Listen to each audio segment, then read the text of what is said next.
ونصلي ونسلم على رسوله الكريم أما بعد فأعوذ بالله من الشيطان الرجيم بسم الله الرحمن الرحيم وما تلك بيمينك يا موسى قال هي عصاي أتوكأ عليها وأهش بها على غنمي ولي فيها مآرب أخرى صدق اللہ العظیم وصدق رسولہ النبی الکریم۔ اللہ تعالیٰ سورہ طٰہٰ کی آیت نمبر 17 اور 18 میں فرماتا ہے، اور یہ تیرے دائنے ہاتھ میں کیا ہے اے موسیٰ؟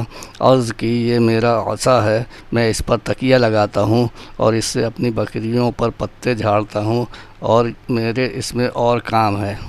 یہ حضرت موسیٰ علیہ السلام کی وہ مقدس لاٹھی ہے جس کو عصائے موسیٰ کہتے ہیں۔ اس کے ذریعے آپ کے بہت سے ان معجزات کا ظہور ہوا جن کو قرآن مجید نے مختلف عنوانوں کے ساتھ بار بار بیان فرمایا ہے۔ اس مقدس لاٹھی کی تاریخ بہت قدیم ہے، جو اپنے دامن میں سینکڑوں ان تاریخی واقعات کو سمیٹے ہوئے ہے جن میں عبرتوں اور نصیحتوں کے ساتھ ہی اہل نظر کو بصیرت کی روشنی اور ہدایت کا نور ملتا ہے۔ یہ لاٹھی حضرت موسیٰ علیہ السلام کے قد کے برابر یعنی 10 ہاتھ لمبی تھی، اور اس کے سر پر 2 شاخیں تھیں جو رات میں مشعل کی طرح روشن ہو جایا کرتی تھی۔ یہ جنت کے درخت کے پیلو کی لکڑی کی بنائی گئی تھی۔ اس کو حضرت آدم علیہ السلام بہشت سے اپنے ساتھ لائے تھے۔ حضرت آدم علیہ السلام کے بعد یہ مقدس عصا انبیاء اکرام کو ایک کے بعد دوسرے کو بطور میراث ملتا رہا، یہاں تک کہ حضرت شعیب علیہ السلام کو ملا جو قوم مدین کے نبی تھے۔ جب حضرت موسیٰ علیہ السلام مصر سے ہجرت فرما کر مدین تشریف لے گئے اور حضرت شعیب علیہ السلام نے اپنی صاحبزادی حضرت بی بی صفورہ رضی اللہ عنہا سے آپ کا نکاح فرما دیا۔ آپ 10 برس تک حضرت شعیب علیہ السلام کی خدمت میں رہ کر آپ کی بکریاں چراتے رہے۔ اس وقت حضرت شعیب علیہ السلام نے اللہ تعالیٰ کے حکم کے مطابق آپ کو یہ مقدس عصا عطا فرمایا۔ جب آپ اپنی جوزہ محترمہ کے ساتھ مدین سے مصر اپنے وطن کے لیے روانہ ہوئے اور وادی کے مقدس مقام طوا میں پہنچے تو اللہ تعالیٰ نے اپنی تجلی سے آپ کو سرفراز فرما کر منصب رسالت عطا فرمایا۔ اس وقت اللہ تعالیٰ نے آپ سے جس طرح کلام فرمایا، قرآن مجید میں اس کو اس طرح بیان فرمایا ہے کہ اور یہ تیرے دائیں ہاتھ میں کیا ہے اے موسیٰ؟ عرض کی یہ میرا عصا ہے، اس میں تکیہ لگاتا ہوں اور اس سے اپنی بکریوں پر پتے جھاڑتا ہوں اور میرے اس میں اور کام ہے۔ مآرب اخرى دوسرے کاموں کی تفسیر میں حضرت علامہ ابو برکات عبداللہ بن احد نفسی علیہ الرحمہ نے فرمایا ہے کہ حضرت موسیٰ علیہ السلام اس مقدس لاٹھی سے یہ کام بھی لیتے تھے۔ اس کو ہاتھ میں لے کر اس کے سہارے سے چلنا، اس سے بات چیت کر کے دل بہلانا، دن میں اس کا درخت بن کر آپ کا سایہ کرنا، رات میں اس کی دونوں شاخوں کا روشن ہو کر آپ کو روشنی دینا، اس سے دشمنوں اور درندوں، سانپ، بچھو وغیرہ کو مارنا، کنویں سے پانی بھرتے وقت اس کا رسی بن جانا اور اس کی دونوں شاخوں کا ڈول بن جانا، بوقت ضرورت اس کا درخت بن کر حسب خواہش پھل دینا، اس کو زمین میں گاڑ دینے سے پانی نکل پڑنا وغیرہ۔ حضرت موسیٰ علیہ السلام اس مقدس لاٹھی سے مذکورہ بالا کام نکالتے رہے، مگر جب آپ فرعون کے دربار میں ہدایت فرمانے کی غرض سے تشریف لے گئے اور اس نے آپ کو جادوگر کہہ کر جھٹلایا تو آپ کے اس عصا کے ذریعے بڑے بڑے معجزات کا ظہور شروع ہو گیا، جن میں سے 3 معجزات کا تذکرہ قرآن مجید نے بار بار فرمایا جو حسب ذیل ہیں۔ عصا اژدہا بن گیا۔ اس کا واقعہ یہ ہے کہ فرعون نے ایک میلہ لگوایا اور اپنی پوری سلطنت کے جادوگروں کو جمع کر کے حضرت موسیٰ علیہ السلام کو شکست دینے کے لیے مقابلہ پر لگا دیا، اور اس میلہ میں لاکھوں انسانوں کا مجمع تھا۔ ایک طرف جادوگروں کا ہجوم اپنی جادوگری کا سامان لے کر جمع ہو گیا، اور ان جادوگروں کی فوج کے مقابلے میں حضرت موسیٰ علیہ السلام تنہا ڈٹ گئے۔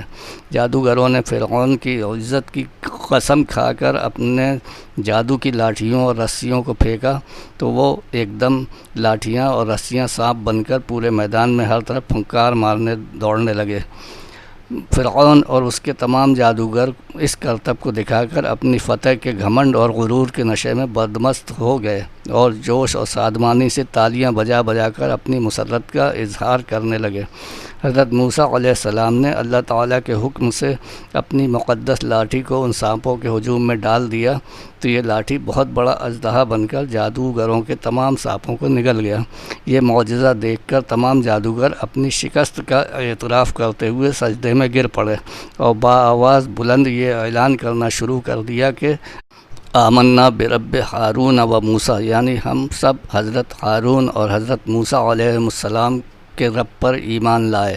اللہ تعالیٰ قرآن مجید کی سورہ طٰہٰ کی آیت 65 سے 70 میں اس واقعہ کا ذکر کیا ہے۔ نمبر 2، عصا مارنے سے چشمے جاری ہو گئے۔ بنی اسرائیل کا اصل وطن ملک شام تھا، لیکن حضرت یوسف علیہ السلام کے دور حکومت میں یہ لوگ مصر آ کر آباد ہو گئے تھے۔ ملک شام پر کفار قوم کا تسلط اور قبضہ ہو گیا تھا۔ جب فرعون دریائے نیل میں غرق ہو گیا اور حضرت موسیٰ علیہ السلام کو فرعون کے خطرات سے اطمینان ہو گیا تو اللہ تعالیٰ کے حکم سے آپ 6 لاکھ بنی اسرائیل کی فوج لے کر قوم عمالقہ کے خلاف جہاد کے لیے روانہ ہو گئے، مگر ملک شام کی حدود میں پہنچ کر بنی اسرائیل پر ایسا خوف سوار ہو گیا کہ بنی اسرائیل نے جہاد سے منہ پھیر لیا۔ اس نافرمانی پر اللہ تعالیٰ نے بنی اسرائیل کو یہ سزا دی کہ یہ لوگ 40 برس تک میدان تیہ میں بھٹکتے پھرے اور اس میدان سے باہر نہ نکل سکے۔ حضرت موسیٰ علیہ السلام بھی ان لوگوں کے ساتھ میدان تیہ میں تشریف فرما تھے۔ جب بنی اسرائیل اس میدان میں بھوک اور پیاس کی شدت سے بے قرار ہو گئے تو موسیٰ علیہ السلام کی دعا سے اللہ تعالیٰ نے ان لوگوں کو کھانے کے لیے من و سلویٰ آسمان سے اتارا۔ من ایک قسم کا حلوہ تھا اور سلویٰ بنی ہوئی بٹیریں تھیں۔ کھانے کے بعد جب یہ لوگ پیاس سے بےتاب ہو کر پانی مانگنے لگے تو حضرت موسیٰ علیہ السلام نے پتھر پر اپنا عصا مار دیا تو اس پتھر میں سے 12 چشمے پانی کے پھوٹ کر بہنے لگے۔ بنی اسرائیل کے 12 خاندان اپنے اپنے ایک چشمے سے پانی لے کر خود بھی پیتے اور اپنے جانوروں کو بھی پلانے لگے۔ پورے 40 برس تک یہ سلسلہ جاری رہا۔ یہ حضرت موسیٰ علیہ السلام کا معجزہ تھا، وہ عصا اور پتھر کے ذریعے ظہور میں آیا۔ قرآن مجید نے اس معجزہ کا بیان کرتے ہوئے سورہ بقرہ کی آیت 60 میں ارشاد فرمایا ہے کہ اور جب موسیٰ علیہ السلام نے اپنے قوم کے لیے پانی مانگا تو ہم نے فرمایا اس پتھر پر اپنا عصا مارو، فوراً اس میں سے 12 چشمے بہہ نکلے، ہر گروہ نے اپنا گھاٹ پہچان لیا۔ دوسرا، عصا کی مار سے دریا پھٹ گیا۔